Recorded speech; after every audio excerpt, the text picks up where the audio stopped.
ating pong series, no? Practice Radical Love. Pakisabi nga ulit sa katabi niyo, Practice Radical Love. Ito po ay importante sa atin sapagkat ito po yung pinapahalagahan ng ating pong movement, itong CCF. Dahil itong pinapahalagahan ng Diyos. So if you still remember, this is our core values. Kaya po isang acronym po yan. Loving God, loving others. Of course, if we love God and if we love others, we are to obey God's word and His appointed authorities. And we must be willing to volunteer God's treasure, time, and talent. Yung pong letter E, next week, yun po sisimulan na natin pag-usapan. But for the meantime, tayo po'y tumungo at pag-isipan natin ito ng mabuti. Ano ho? At tingnan niyo po kung bakit napaka-importante ho itong love na ito bilang kabuuan. Sabi ho ng Bible, Beloved, if God so loved us, we also ought to love one another. Sa madalit salita, dahil mahal tayo ng Diyos, God wants us to love one another. In fact, yung ating pagmamahal sa ating kapwa, yan ang katibayan na tagang tayo po ay kabahagi sa pamilya ng Diyos. If you are asking, Christian ba ako? Totoo ba akong tagasunod ni Jesus Christ? Ang chichikin nyo lang ho, mahal ko ba ang kapwa ko? Mahal ko ba yung katawan ni Kristo? Mahal ko ba yung, andito ba ako para maglingkod para sa kanila? So, ngayon ito po, nasisiyahan po ba kayo sa nangyayari po sa Pilipinas? Yung totoo lang ho. Katulad na balitaan nyo kanina, nakita nyo, ang daming na-involve sa drugs, ang daming yung daming mga krimen na nangyayari. Nasisiyahan po ba kayo? Sino nagsasabing hindi? Pakita sa kamay. Okay. Yung iba, hindi ko natatanungin kung nasisiyahan kayo. Basta marami ang hindi nasisiyahan. Now, gusto nyo po ba na may pagbabagong maganap sa Pilipinas? Amen. Ngayon, kung sino ho yung gusto, pakitaas kaling kamay na may magbago na sa Pilipinas. Naku, salamat sa Diyos. Pakisabi mo nga sa katabi mo, ikaw ang susi. Yun ang magandang balita. Alam niyo kung bakit? Dahil meron po tayong magagawa. Now, gusto ko lang hong i-depress kayo ng konti para maintindihan ninyo. Sabi ho ni Rizal, ang kinabukasan daw ng bayan ay ang kabataan. Sabi, ang kabataan, ang pag-asa ng bayan. Sabi ko nga, hindi ho yan totoo. Tingnan niyo kung bakit. Ang Pilipino daw ho sa ngayon, yung mga youth, ito lang po sa isang area lamang, sa pornografiya. Tayo po ang number 1 sa pinakamahabang manood ng panahon na ginugugol sa pornografiya. Sa Pilipinas ho yan, mga youth. Okay? Yun ang ayon sa statistika.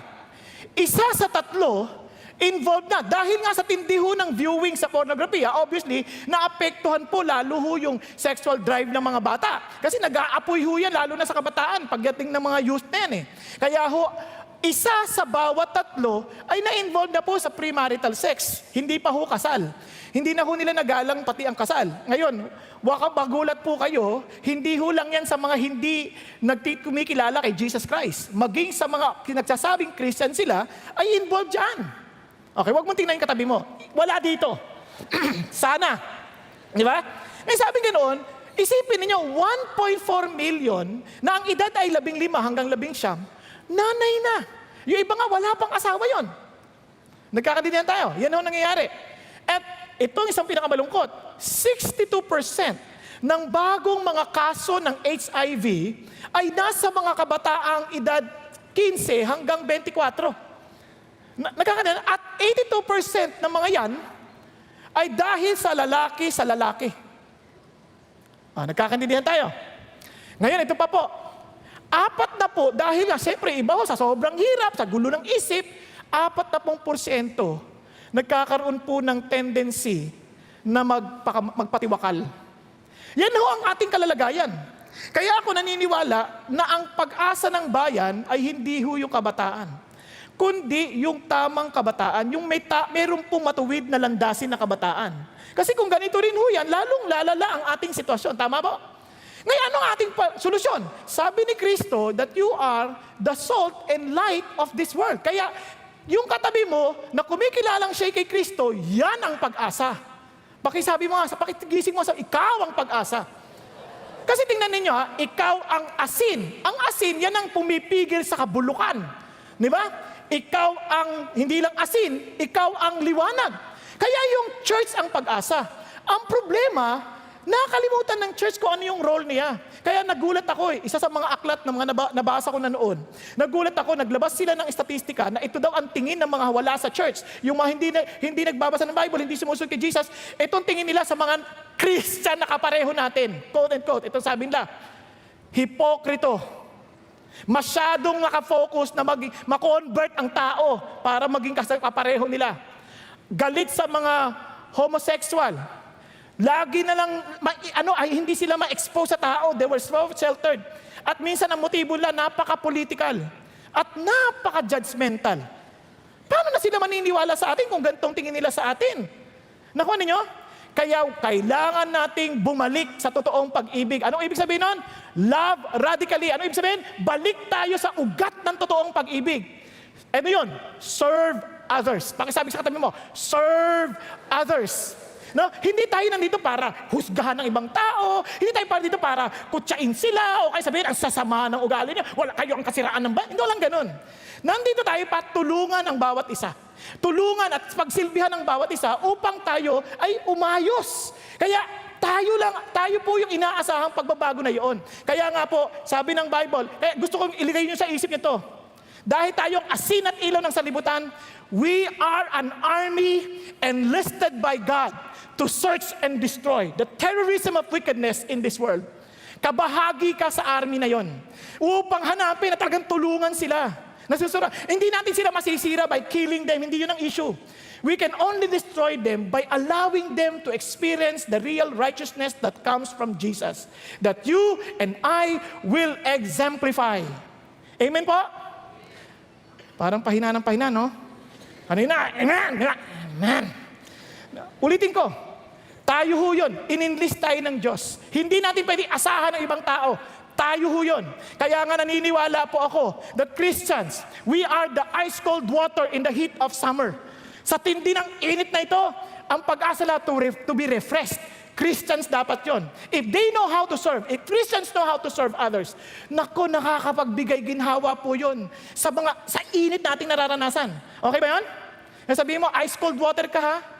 No, hindi ice candy. Ice-cold water. Kasi pag ice candy, mauuhaw ka ulit. Okay? Now, tuloy tayo. Kaya serving one another serves as a mirror to reflect what others neglect.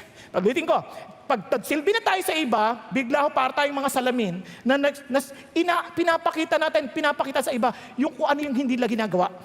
Okay ba yan? Tingnan niyo po, ang bansang Pilipinas, itong malaki nating problema. We don't really understand what it means to serve one another.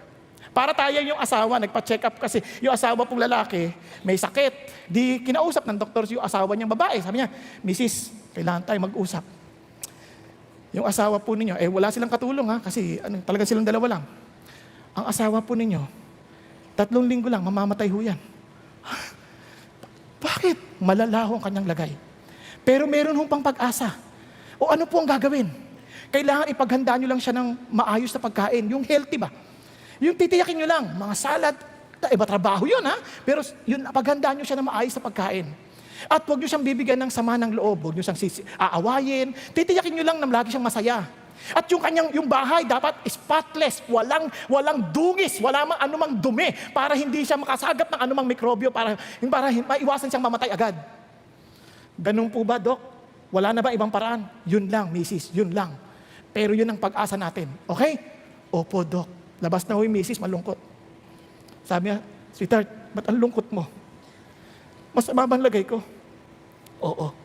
3 linggo lang, patay ka. Hindi mo lang sinabi may pag-asa. Na hindi niya sabihin, yan tayo. Ayaw na ayaw nating magsilbi. Tama ba?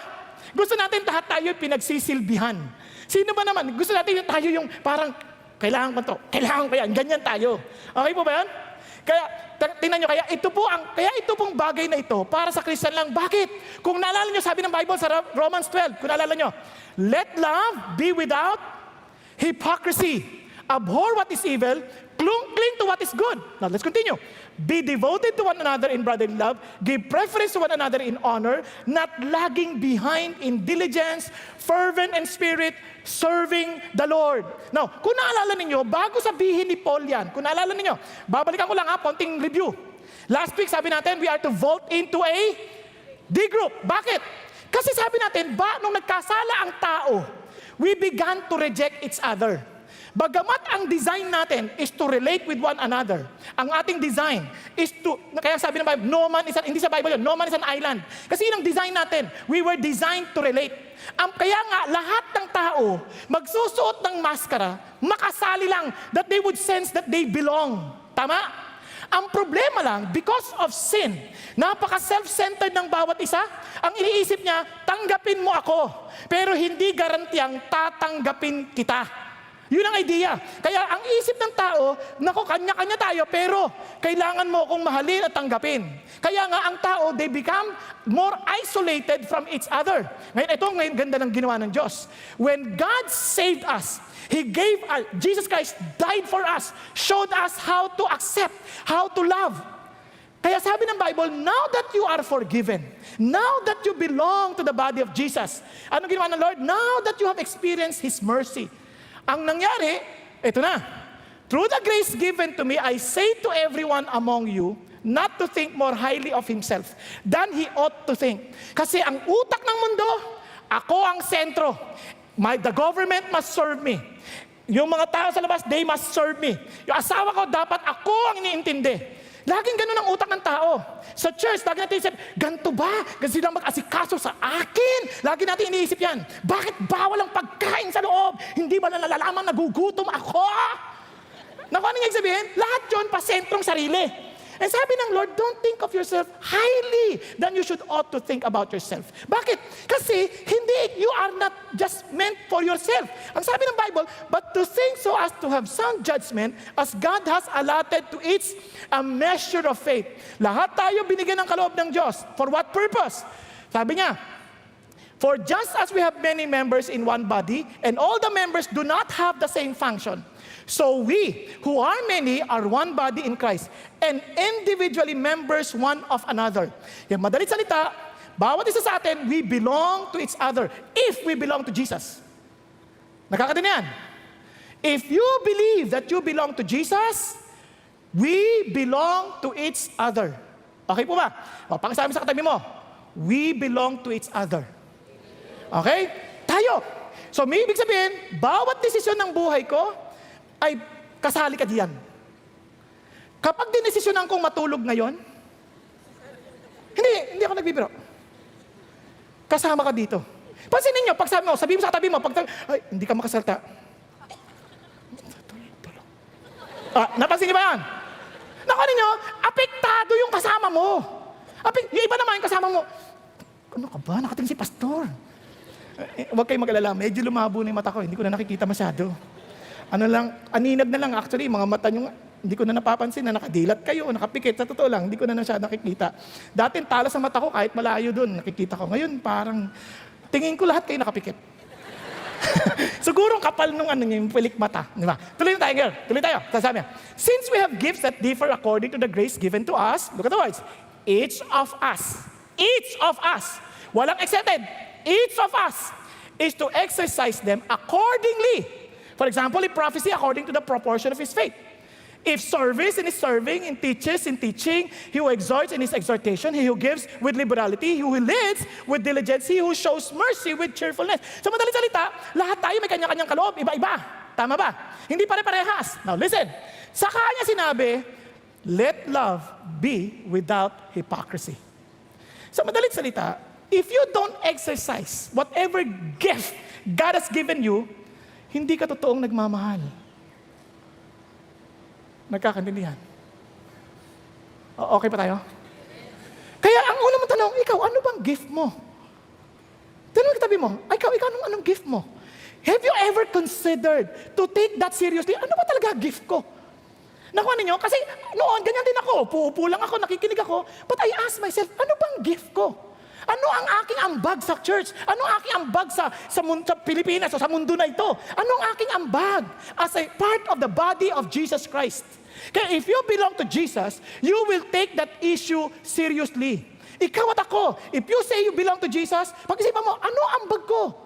Ano ang aking kontribusyon? Ano yung gift sa akin na binigay sa akin ng Diyos? Because each of us, walang totoong pag-ibig kung walang pagkilala ng ating shape. Ang ganda sabi ni Rick Warren, yung word na shape, spiritual gift. Bigay ng Diyos to. It's not your natural talent. Bigay ito ng Diyos sa'yo.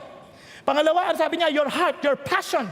Kapag alam mo mahal mo si God, then hindi aksidente that you have such passion for something. Naintindihan natin, may passionate ka sa mga bata. Maybe you have God gifted you to care for the children, to teach the next gen, mga ganun tipo. Or maybe hindi lang yung heart, your ability. There's some ability that God has allowed you to have. Or you were trained from young. Pagiging bata mo, na-train ka sa area na yon.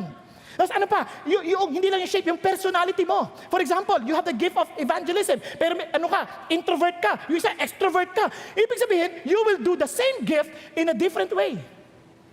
Nasusundan po mo ninyo? Then hindi lang yon, pati experience. Hindi aksidente yung mga experiences natin. Iba sa atin, ang dilim ng nakaraan. But God can make use of that experience for His glory, for the strengthening of the body of Christ. Naalala niyo isang kwento ng isang kapatid na rape. Oh, God is using that person para strengthen those people who are also victimized with the evil of this world. Meron yung gift niya na gagamit niya. Experience yan, hindi naman lahat tayo naka-experience ng ganoon. Nakuha ninyo? Kunyari, tinanong ako tungkol sa mga drug addicts. Hindi ako naging addict Nasa drugs, kaya hindi ko alam yan. Kaya hindi ko alam paano mag-ministeryo sa kanila. So, sino hanapin ko? Yung mga kakilala kong dating addict sa drugs. Nakuha, na niligtas ng Diyos, ngayon sila gagamitin ng Panginoon para sa mga taong ito. Nakuha natin. So saan ako pwedeng gamitin?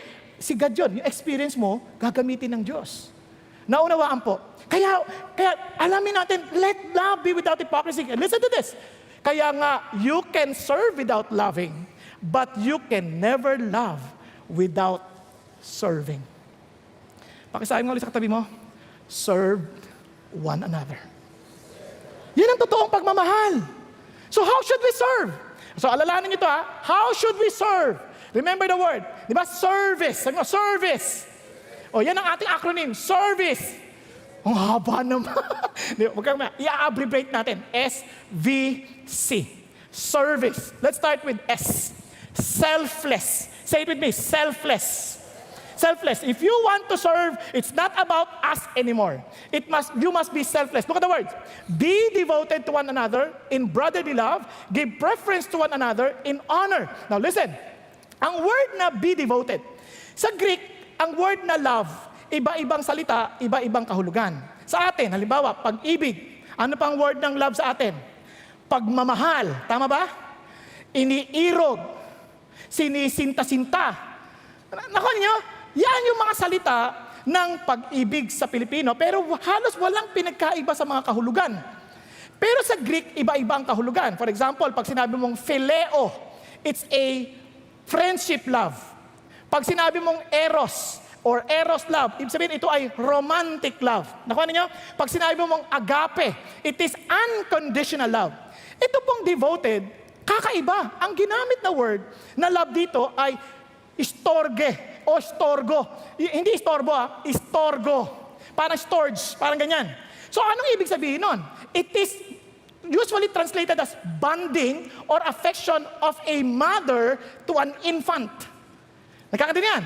So what does it mean? Kaya parang ganito yan. Can a woman forget her nursing child and have no compassion on the son of her womb? Itong nanay, nung nanganak, ito ang crucial dyan. Hindi ka namimili ng iaanak mo. Tama ba? Malibang nag-ampun ka, pero hindi na pinag-uusapan natin dito. Ang issue dito, it's a bond between the child and the mother. Sino mga nanay? Nanay, pakitas kamay. Namili ba kayo ng anak? Nung inanak, ayoko sa iyo. Sinahuli mo, walang ganon. Nakuha ninyo, paglabas niyan, gusto mo yung utsura o hindi, para sa iyo, wow, ang anak ko. Nakuha ninyo, mamahalin mo yan. Yun yung bond na ganon din sa Christian life. Nung sinabi niyang be devoted to one another, hindi ka mamimili ng Christian. Kaya dito, walang preference ito. Hindi ko Christians ha? Ayoko yan, ayoko kasama yan. Walang ganon.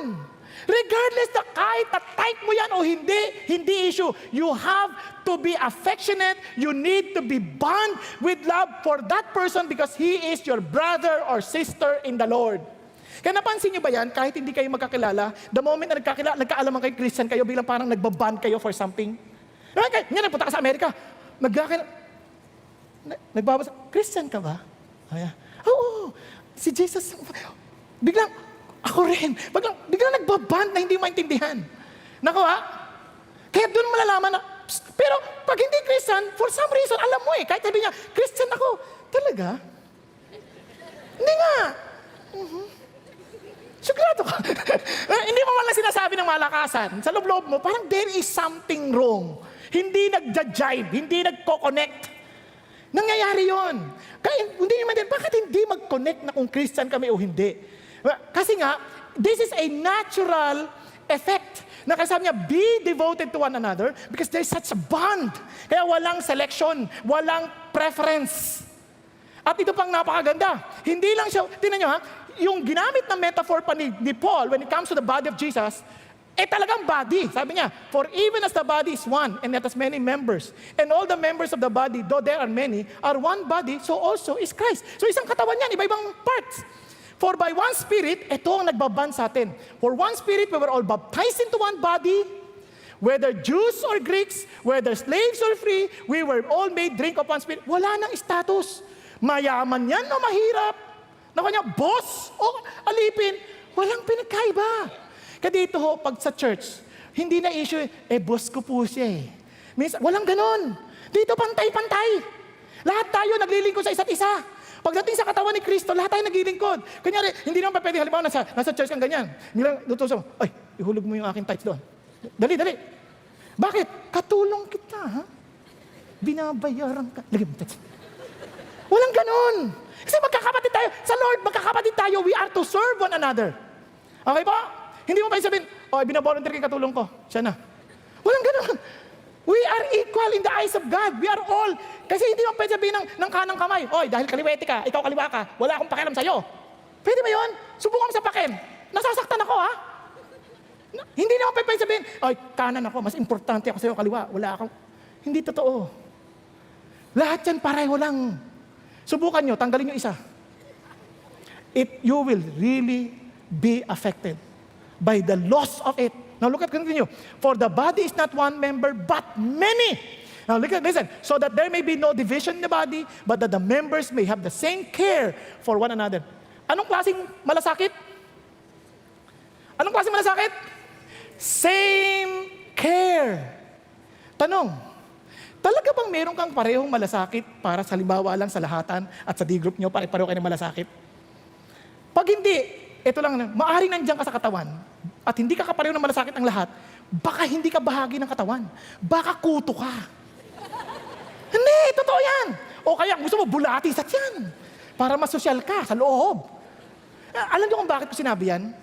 Kapag ikaw ay lagi naghahanap lang na ikaw mapaglingkuran, kung ano makukuha mo at hindi yung maibabahagi mo, parasite ang tawag doon.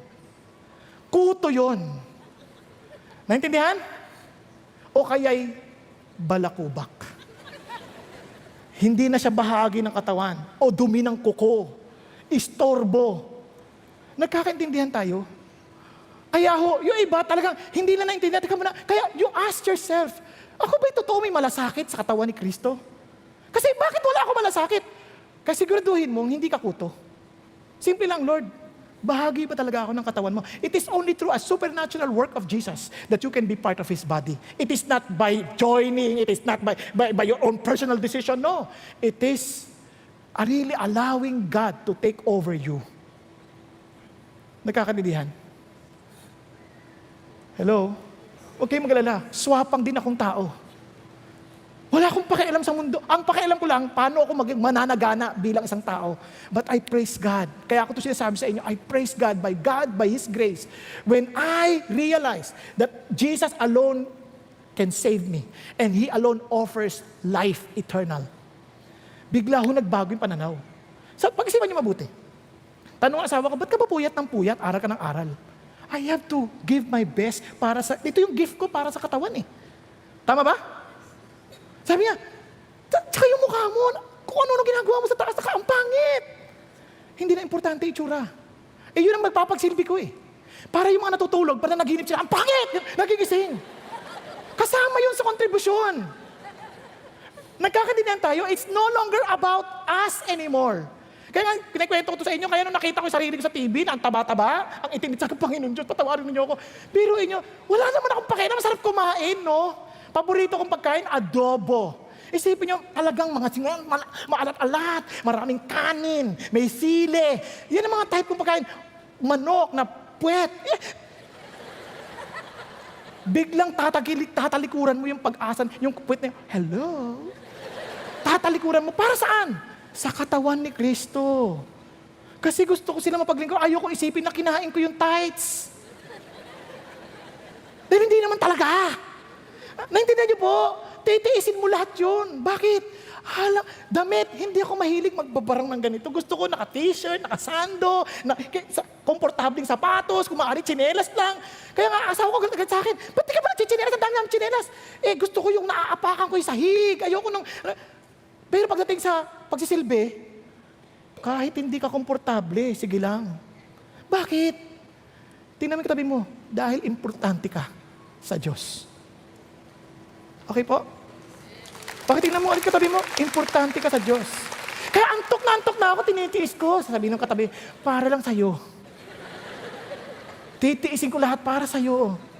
Para hindi ka mahawa sa akin. Nakuha ninyo, lahat yun, meron kang pagmamalasakit. Saan ang galing yun? Kay Jesus. Kasi tayo lahat, swapang na tao, lahat tayo, walang exemption.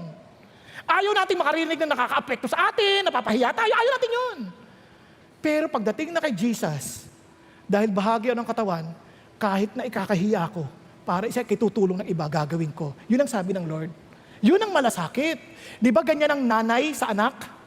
Kahit antok na yung nanay, pag umiyak yung baby, anak, alika. Ano gusto mo, gatas? Aliki. Ready ka na. Di ba yung bata? No. Yun ang iniisip niya. Wala namang pakialam niya sa iba eh. Pero yung nanay, gagawin lahat. Meron bang nanay na sabihin, anak, pasensya ka na, pagod ako ha, umiyak ka lang muna dyan. Walang ganun. Ang nanay na totoo, kahit anong pagod, kung walang mister na sasabihin, ko naman, walang ganun. Ako, tatayo yan. Tama, mali. Yun ang sinasabi ni Jesus. Now, let's continue. And if one member suffers, look at the words, all the members suffer with it. If one member is honored, all the members rejoice with it. Kasiyahan natin lahat. Pag nagsuffer, lahat tayo damay. Now you are Christ's body and individually members of it. Lahat tayo. Kaya sabi ng Lord, kaya ito mapapansin nyo, in a bond like that between a mother and an infant, wala nang preference, walang pili-pili ng muka, walang pili-pili, basta ito yung anak ko, ito yung Ganon din sa church. Walang pili-pili. Sunod, hindi lang walang pili-pili, walang privacy. Hindi na, akin to. Yes, may privacy konti, pero sa totoo lang, privacy limited. Bakit? Lahat ng meron ako, sa'yo din. Naku ninyo, bawat desisyon kong gagawin, kasama ka. Kaya, kahit sa anak, hindi ka lang pwedeng pagtatago ako sa nanay ko. No, kung talagang anak kita, concern ako paano mo ginagastos pera mo. Concern ako paano. Kaya ganun din sa Bible, tingnan niyo sabi ng Bible. Abhor what is evil, cling to what is good. Hindi mo pwedeng sabihin, wala kayong pakialam sa buhay ko. Kunyari kung club lang yan, yung kunyari social club. Halimbawa, gun club. Biglang sabi sa'yo, pare, ba't ibang babae kasama mo? Yung ibang kasama mo? Uy, wala kang pakialam sa akin. Ha? So, barilin kita. Gun club tayo. Anong gusto mo? Pagalingan tayo bumaril. Wala kang pakialam sa asawa. Pero sa magkakapatid at sa pamilya, hindi pwede yun. Kung ako yung nanay na matuwid, hindi pa pwede. Meron tayong standard bilang isang pamilya, tama ba? Ngayon, ganun lalo na sa Panginoon. Abhor what is evil. Kaya may pakialaman. Uy, partner, bakit hindi ka na nag-ati ng D-group? Busy po ako eh. Pero nalaman ko, hindi mo na rin kinakatagpo asawa mo ah. Iba na, lagi kang, ba't ka ba nakakailam ha? Ngayon, kung talagang kabahagi ka kay Lord, walang ganunan, bilang, oo nga eh, sa totoo lang, nag-i-struggle ako ngayon. Tulungan mo ako, pag-pray mo ako. Tapos, sige, sasamahan kita. Huwag ka nang dumikit sa dito kapag ka natutok ka, sumakbo ka sa akin. Tatulungan kita. Mag-usap tayo ng asawa para magkaayos kayo. Ganun ang tulungan. Kasi nga, we are to cling to what is good. Yun ang totoong pagsisilbi sa isa't isa. Nakuha natin, hindi hahayaan mo lang. Pagka ganoon, yung mga taong ganoon, ay, baka garapata ito ah. Kailangan tulungan natin. Madala sa Panginoon para yung pagiging garapata niya maging totoong bahagi ng katawan. Nakuha ninyo? Kasi kung talagang concern ka para sa Diyos, concern ka sa buhay din ng ibang tao. Ganito yan, sa sobrang pagmamahal ko sa iyo, hindi ako papayag na magkawindang-windang ang buhay mo sa kadiliman ng mundo na ito.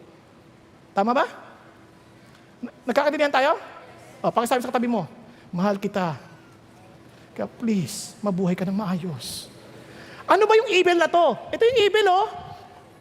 Do not conform to this world, but be transformed by the renewing of your mind, so that you may prove the will of God. Anything that's not God's will is evil. Huwag natin pang masyadong paguluhin pa. Anything that you are doing na hindi will ni God, evil yan. Okay po. If you see your child rebelling, evil yan. Tulungan mo siya. Hindi ko sabing gulpihin mo, kundi tulungan mo. How can I help you? Kaya nga ang ganda ho ng exercise na ginawa namin noon sa family retreat eh. Ano ba yung nakasakit ako sa iyo? What caused me to wound your heart? Eh, siyempre, yung mga anak, akala mo, wala lang. Okay lang ba? Walang ganon. Nasaktan ako ng ganito. Ganun ba? Gusto mo dagdagan ko, ha? Hindi ganon. Pero kasi sinabi niya, nasaktan ako dito, ganun ba? O sige, patawarin niyo ako. Tulungan niyo ako mag-improve next time. Tulungan niyo ako, isa sa mga sinasabi sa akin, tsaka pagkausap ka namin, lagi mo hawak yung cellphone mo, text na ganyan. Tapos, oo. Sabi mo, nakikinig ako. Pag gusto namin, pag nagsalita kami, baba lahat. Ganun ba? O sige. Kaya, ngayon, nakababa na lahat. Naka-computer, at magsasabi ka, gusto mo, mamit, tapusin ko na? Ngayon na. Okay, ngayon. Sige, sabihin mo na. Dali mo! Walang ganon. Opo, kinig ka. Kasi yun ang sabi ng Diyos eh. Kasi, kaya pala minsan nagagalit yung mga anak dahil may sakit sa loob eh.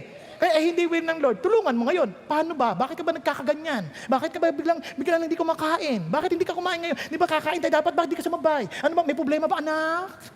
So tutulungan mo ngayon. Kung ayaw mo, di mamatay ka sa gutom. Di ba? Pero hindi ganun na. Tutulungan mo talaga, aalalayan mo kasi ikaw nakakaintindi eh. Ganon din sa magkakapatid. Tutulungan mo. Hindi mo kukondem. Kawa, nang bababae ka, balak sa bahay mo. Susumpain ka, God! Hindi ganon.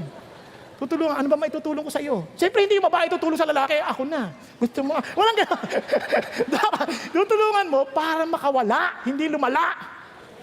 Ulitin ko makawala, hindi lumala. Yun ang calling natin sa Diyos. That's how we work as a body. Kaya, maybe to some of you, you're asking, paano ko malalaman yung role ko sa katawan ni Jesus Christ? Paano ko malalaman? Hindi ko alam eh. Natanong niyo ba yon? Ano ba yung gift ko? Paano ko malalaman? Ito, gusto niyo malaman kung paano kayo makakapaglingkod? Ito sabi ng Bible, binigyan niya tayo ng apostol, binigyan niya tayo ng propeta, binigyan niya tayo ng ebanghilista, binigyan niya tayo ng mga pastor at guro. Para saan? Para i-equip tayo sa gawain ng Diyos para palakasin ang katawan ni Kristo.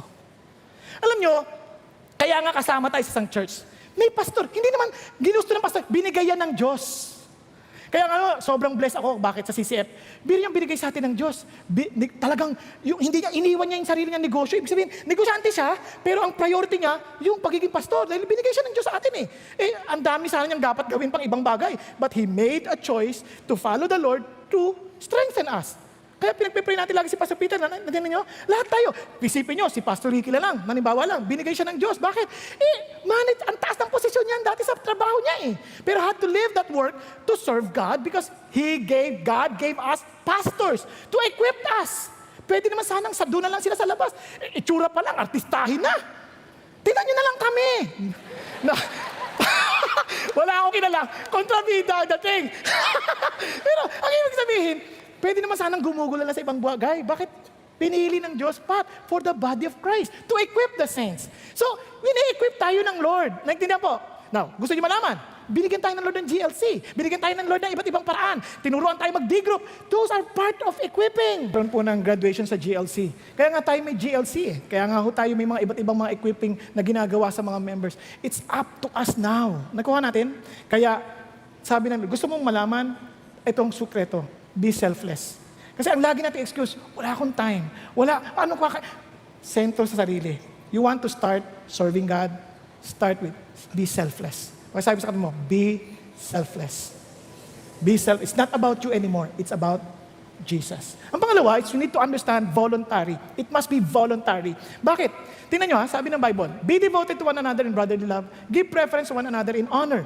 You see, when God commanded us, hindi pwedeng ipilit sa'yo yan.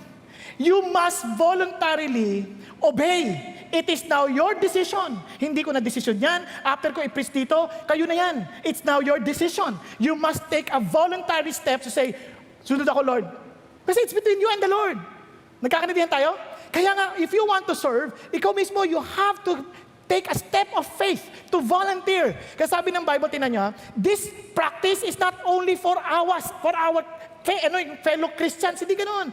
Ang sabi ng Lord, lawakan mo pa. As you are faithfully serving one another in the body of Christ, sabi niya, yung katawan ni Kristo ngayon will begin to serve as Jesus Christ's feet, as Jesus Christ's arms, as Jesus Christ's lips sa mundo na ito. Kaya continuous ang ministry ni Jesus. Paano? Sa magitan mo, pamagitan ko, pamamagitan natin lahat. Naunawaan po? Andiyan pa kayo? Ulit. Ikaw ang paa ni Kristo, ikaw ang kamay ni Kristo, tayo ang ganagamit ni Kristo para iabutin ang ating mundo. Kaya sabi ng Bible, do good to all people. Nagkakaintindihan? Sabi niya, while we have opportunity, time will come, maubos yung opportunity. But while we have opportunity, do good to all people.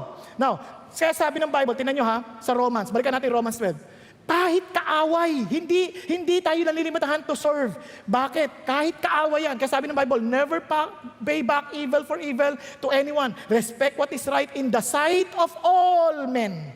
Now look at this. If possible, so far it depends on you, be at peace with all men. Never take your own revenge, beloved. But I leave room for the wrath of God, for it is written, vengeance is mine, I will repay, says the Lord. Look at this. But if your enemy is hungry, feed him. If he is thirsty, give him a drink. For in so doing, you will heap burning coals on his head. Look at words.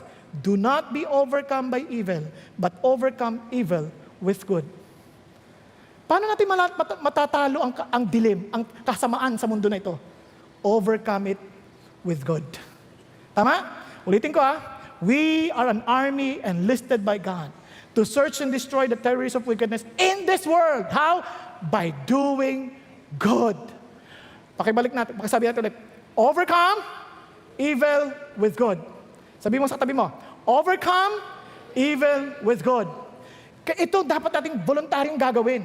Kaya sabi nga ni Jerry Bridges, bakit hindi natin makita yung mga opportunities na yon? Wala akong makita Sabi ni Jerry Bridges, the reason most of us do not see the opportunities to serve is that we are continually thinking about ourselves instead of others. Alam nyo, may kwento sa Bible. Ito po yung nangyari. Kung naalala nyo itong bata na to, about 5,000 lalaki pa lang ang naggagather na ganyan. Sabi ni Lord, Philip, pakainin natin sila. Yan sabi niya Sabi niya, Philip, where are we to buy bread so that this may eat? Pakainin natin sila. Anong sagot ni Philip? Sabi niya, Philip answered, 200 denarii worth of bread is not sufficient for them, for everyone to receive a little. Lord, isang taong sweldo. Di kasya dyan. Lalaki pa lang yung 5,000. Yung babae pa. Dito lang, mas maraming babae. Tama ba? Yung dami pa, babae pa. Yung bata pa. Lord, hindi kakasya. Pero sabi naman ni Lord, alam niya naman na yung kanyang gagawin. Alam niya na. Kaya lang tinanong niya lang, para subukan siguro si Philip. Philip, kasi ang kadalasan, kapag wala kang malasakit, lagi kang makakahanap ng pasakit Ulitin ko pag wala kang malasakit, lagi kang makakita ng pasakit para gawin yung dapat mong gawin. Nakakanindihan tayo? Kasi pag may malasakit ka, lagi kang makakahanap ng paraan para mapagsilbihan ang pinagmamalasakitan mo.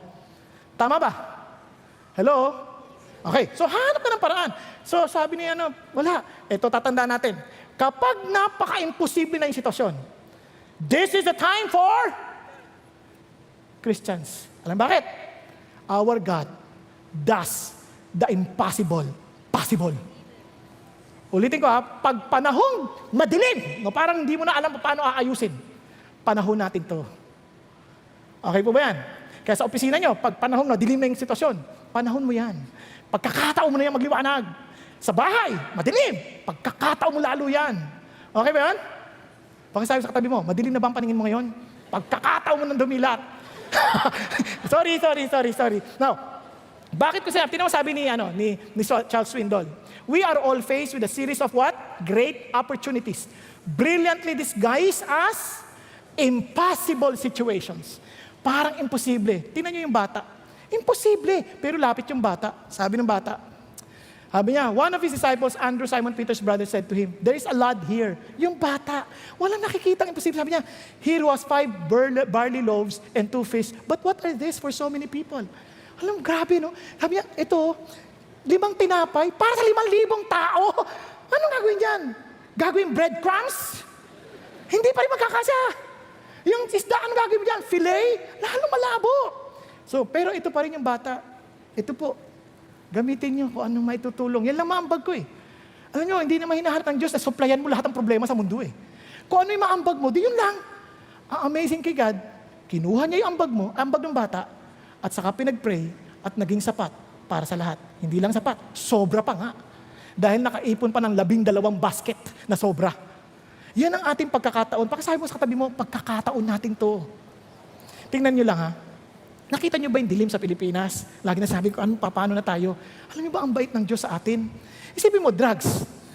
Would you believe God opened an opportunity for us to minister sa mga drug addicts? Kaya nga, meron tayong tinatawag na sipag. Ano yung sipag? Simula ng pag-asa. Tingnan nyo po. Tingnan nyo, hindi ko na, kaya ako to blurred para hindi nyo na makita yung mga baka matukhang eh. Di ba? Ito yung mga nag-graduate, pinakita lang ang mga certificate, sobrang tuwang-tuwa sila. They were ministered to. At ang dami natin kailangan mga volunteers na para abutin ng mga addict na itong maaaring iba sa inyo. You've been there. Pero ayaw nyo aminin, nahiya kayo. Hindi nyo kailangan mahiya sa nakaraan ninyo. God delivered you already. So, help others also. Tulungan nyo. Yung experience mong yan, unique yan sa iyo. Gamitin mo para sa Diyos. Don't waste your mess. Make it a message to the people. Allow God to move to you. Okay ba yun? Yung sabi ng Lord, no, hindi lang kaya may sipag. Huwag kayong sumama sa tamad. Sa sipag. Tamad taong alang magagawa. Kaya, kala lang they will make it. Wala, ito ang binigyan tayo ng pagkakataon ng Diyos as a ministry. Hindi lang yan nakakatawa. Alam nyo ba, hindi ko sasabihin sa inyo lahat ng ministry meron tayo, pero one of this, yung G-Men. Movement po sa Enlightening Nations. Okay? Ito po, sa G-Men, yung binigyan tayo ng pagkakataon para magturo sa lahat ng kapulisan. Patungkol sa moralidad at kapatungkol sa anumang bagay patungkol kay Jesus. Isipin niyo ha, mula sa recruit hanggang sa magre-retire. Ayaw niyo pa yun? But again, hindi kaya. Amen, praise God. Pero hindi kaya yan ng ilang lang workers dito. We need to volunteer as God opens opportunities. Now, tingnan nyo ha, itong mga pulis na to, amazed na. Ito lang, gulat nga po ako nung nakaraang, ito lang linggo na ito, nagsalta po ako sa mga officers na magiging general sa military. Would you believe kung paano binigay? Kasi sabi ko, Lord, paano ko pararamihin pa yun sa sarili ko? Paano pa? Yan ang pinagpipray ko sa Diyos. Kaya, nandyan lang yung mga tutulong, nandyan lang, nakapikit lang, pero dilat mo lang mata mo, makikita mo. You're part of this. Amen po? Ito pang ginawa ng Diyos, alam nyo ba? Binukas pa din sa atin ng Diyos ang mga kabataan. Nakipag-isa sa atin ang National Youth Commission para abutin ang mga estudyante sa high school at college. Alam nyo, high school pa lang, mga 6,500 schools ng population, napakarami. Umaabot ng 20,000, 10,000. Ang alam nyo, volunteer sa kanila, 6,000 para sa 20 eskwelahan pa lamang. Saan ka kukuha nun? Ayan lang sa katabi mo. Pagkakataon na natin, naalala nyo, sabi natin kanina, pornografiya, problema. Wow, matuturuan na natin sila ng tamang pananaw when it comes to sex. Tama ba? Kaya isipin nyo itong mga rescue kabataan na to, ang daming youth yan. At ngayon po binigay sa atin ng Diyos yan. Kaya nga ho, meron tayong ministry. Ito, isang eskwelahan lang ito ha, isang eskwelahan lang ito. Kung di ako nagkakamali, isang year level lang ito. Saan ba si Euclid? Andiyan pa ba? Wala na? Alam ko, isang year level lang ito eh. Pero yung dami niyan, isang school lang yan. Ulitin ko, 16,500 schools. Ang una natin gagalawin, 20 eskwelahan lang. At sabi nga, Lord, imposible ito. But nothing is impossible with Jesus. Amen? Pero, sino ang gagamitin ni Jesus? His body. Sino ang katawan? Pakisabi mo sa katabi mo, kabahagi ka doon. Kung Christian ka ha, kung di ka Christian, forget it. Pero tutulungan ka pa rin namin. Bakit? Kailangan mo makilala si Jesus. Alam nyo ba, yan pa lang yung mga opportunities binigay sa atin ng Diyos. Paano pa ito? Sa buong Pilipinas, sa bawat 10, isa lang ang Christian. Mga kaopisina, mga katrabaho, mga kaklase, na nangangailangan ng totoong dahilan sa buhay na tanging si Jesus ang makapagkakaloob. Di ba naalala na kita yung tanong kanina? Anong dahilan mo sa paggising sa bawat umaga? Kaya iba gusto nila matulog na matulog eh. Pero wala kasi dahilan, ba't ako magigising? Ba't ako kailangan magising? Sasabihin mo ko lang, gising na! Ang tamad-tamad mo! Bakit nga? Anong gagawin ko? Magpakain ng aso? Maglinis ng bahay? Yun lang ba? Ang sagot ng Lord, hindi na lang yun ng anak. Halika, in-enlist kita ngayon sa army ko. Let's work together and reach out these people. I need you. But let me tell you this. Ito sabi ni Jesus, I need you. I want you to be part of my team. But if you don't want to, I can do it without you. Ulitin ko. Gagawin ng Diyos yan, with or without you. It's up to you whether you will voluntarily come and serve Jesus. Amen? Kaya ho, tingnan nyo, may magagawa tayo kung magtutulungan tayo. Panoorin natin to.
It's smarter to travel in groups. Alam nyo, nakita nyo yung umaatake. Aatakihin at aatakihin ang trabaho ng Diyos. Pero if we will work together as one body, yun ang sabi Ephesians, we wrestle not against flesh and blood, but we need to stand together and win this country for Jesus. Amen? We need to stand as one body and let's win this country for Jesus. Pero finally, it's not about this country, it's all about Jesus. Kaya we need to be Christ-centered. Ulitin natin, selfless, voluntary, and Christ-centered. Kahit anong dami nating ma-accomplish, kung hindi center si Jesus, sayang lahat yun. Tingnan nyo sabi ng Bible. Tama, not lagging behind in diligence, fervent spirit. What's that? On service. But when you serve, it is not really serving just people, but serving the Lord. Tandaan nyo, kaya mo pinagsisilbihan yung kasama mo, kasi kabahagi siya ng katawan ni Jesus. Kaya ako pinagsisilbihan yung katabi mo, kasi kasama yan sa katawan ni Jesus. So ang idea, si Jesus yung pinaglilingkuran. Naintindihan po natin. The reason why we are moving as one body to reach out to this country and to the world. Bakit? Kasi yun ang heart ni Jesus. Go and make disciples of all nations. In other words, itong puso ni Jesus, siya yung brain and every one of us moves along with the head. Tama ba? Yun ang sinasabi ng Panginoong Jesucristo. Kaya He is the center. Now look at this. Sabi ng Bible, above all, look at the words, keep fervent in your love for one another. Why? Because love covers a multitude of sin. Daming problema, but walang kasalanan na pipigil sa pag-ibig. Be hospitable to one another without complaint. And sabi niya, as each one receive a special gift, employ it in a serving one another as good stewards of the manifold of grace of God. Kapatid, whatever you have right now, your gifts, whatever you have, tanda mo, hindi iyo yan. Pinagkakatiwala lang ni Jesus sa iyo. Naunawaan po natin. Kaya naalala ko nung nasa Korea kami, hindi po ako mga awit na totoo. Marunong lang ako umawit. Sabi nung kasama namin, yung leader namin, Pastor, kailangan natin ng volunteer to share a song. Kasi para sa mga kapatiran nating Koreano. Eh wala nagvo-volunteer, bakit? Hiya ako. Hindi naman boses yun. Dahil sabi ko, Lord, yaman din lang binigyan niyo ako, di kakanta ako. Ako umunta. Eh kasama ko yung misis ko, pianista, sabi ko, sweetheart, give me a key of G. Hindi ganun yung senaryo. Ano lang, kwento ko na lang sa'yo. Parang tugtugan mo ako. So kumanta ako. Maniwala ka sa Tagalog ang kinanta ko. Tagalog kasi, di ba lang marunong Koreano. Sa Tagalog ang kinanta ko. Dakilang katapatan. habang umaawit ako para sa Panginoon Diyos, kita ko yung mga tao, biglang, hindi man lahat, ang daming lumuluha. Pagdating ko nga sa restaurant, sabi niya, hindi kami nagkakandidihan, action lang.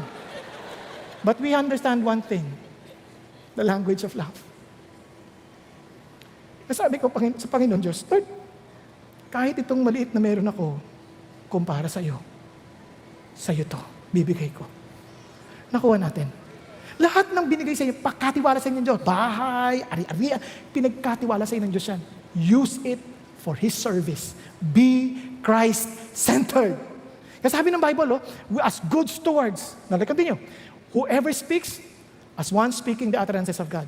Who serves, do so as one who serves by the strength which God supplies, so that in all things God may be glorified. In all things God may be glorified through Jesus Christ, to whom belongs the glory and dominion forever and ever. Amen. Kapatid, kailangan tayo magtulong-tulong. It doesn't matter who gets the credit as long as Jesus Christ is glorified. Amen? Tingnan niyo po ang ginawa ng Lord sa isang patotoo ng kapatid natin. And here, before I end, marinig po natin isang kapatid to testify before us kung anong ginawa ng Diyos through her at kung paano siya ginamit ng Diyos to reach out to so many people. Si Carla Rendon. Kalakapakan po natin, Panginoon Diyos.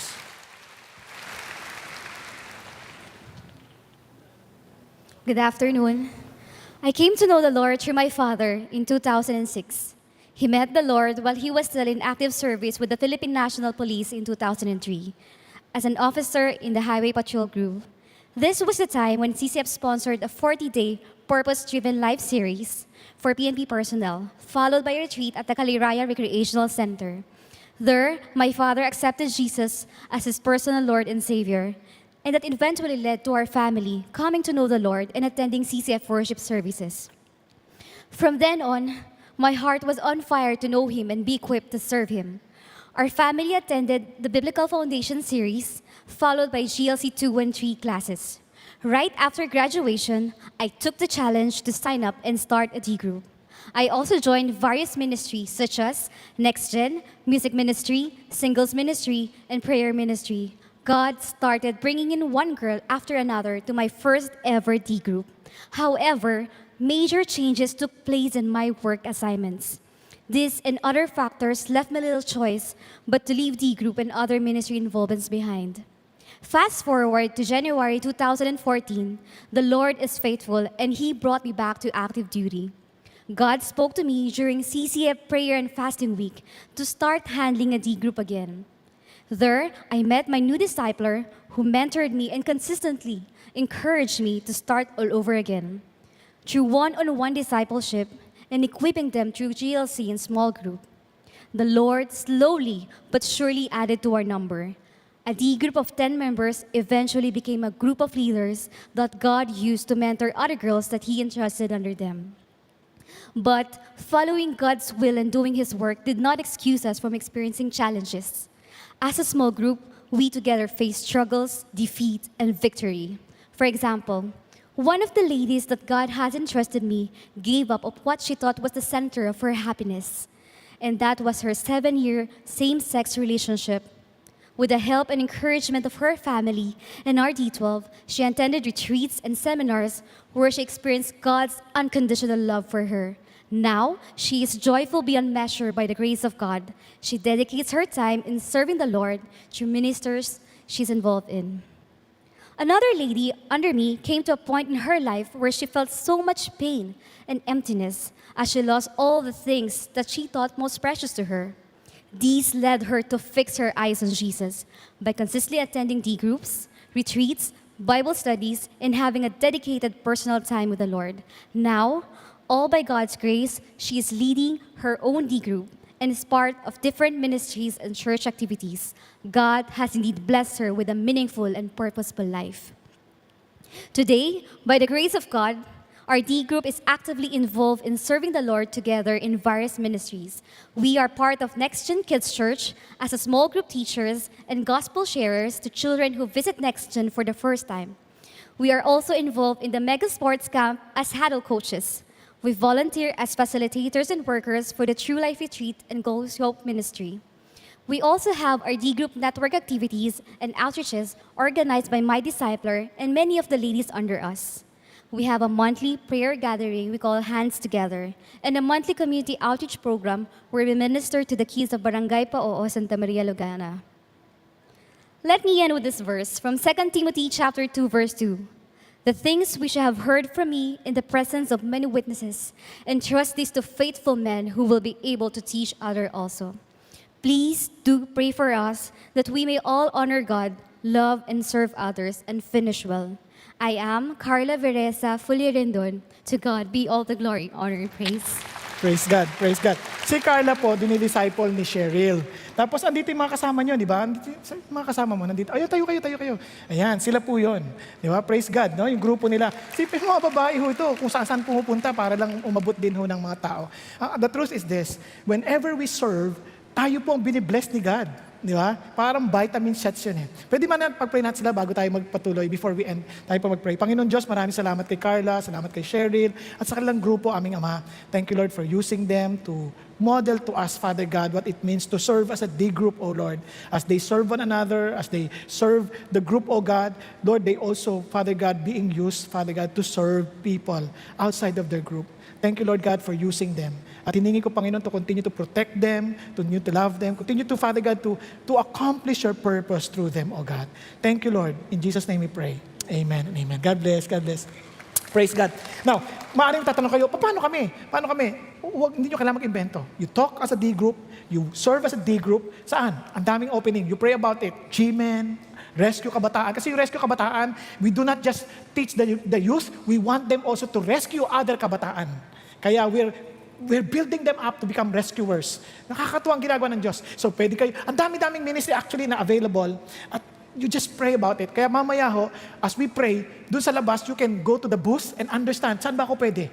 Okay ba yan? So you start praying about it and you discuss it to your D group. Saan tayo magko-commit? Maaaring hindi kayo physically able to support, but in other ways, you can be a part of volunteer on sa ibang paraan. Okay? But pray that God will make use of you. Now, let me just end with this verse. Sabi ng Bible, it is not this way among you. Remember, sabi ng Lord, kasi nagtatalo-talo yung mga alagad eh.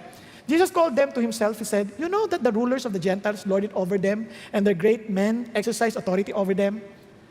It is not this way among you. Christian ka, hindi dapat ganyan ang pananaw natin. We are not the same as the Gentiles. They wanted to be served. But for us, different. Sabi niya, but whoever wishes to become great among you shall be your servant.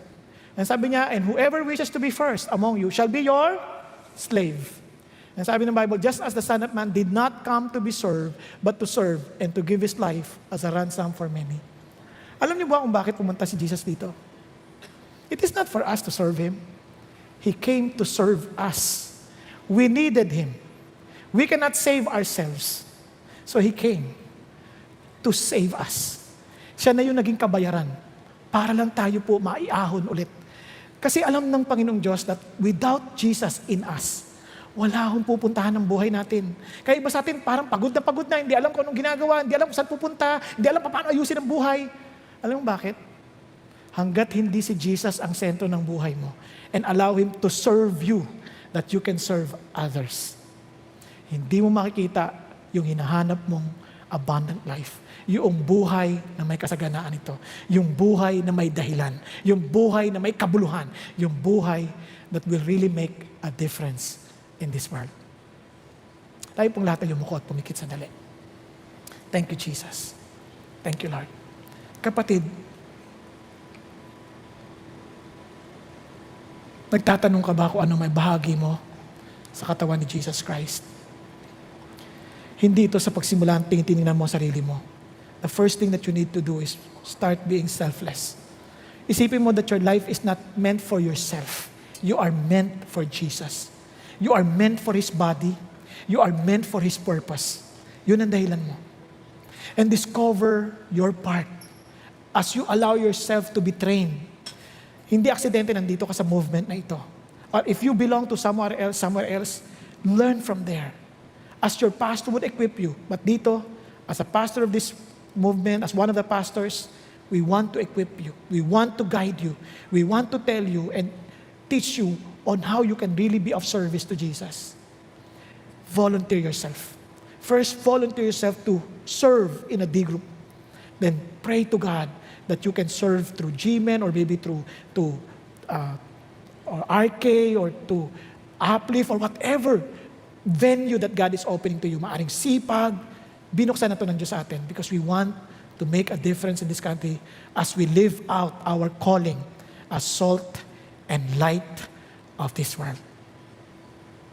Thank you, Jesus. Do you want to take the challenge? Gusto mo bang gamitin ka ng Diyos? Gusto mo bang makita mo ang totoo mong bahagi sa katawan ni Jesus Christ? Suko mong buhay mo sa Kanya.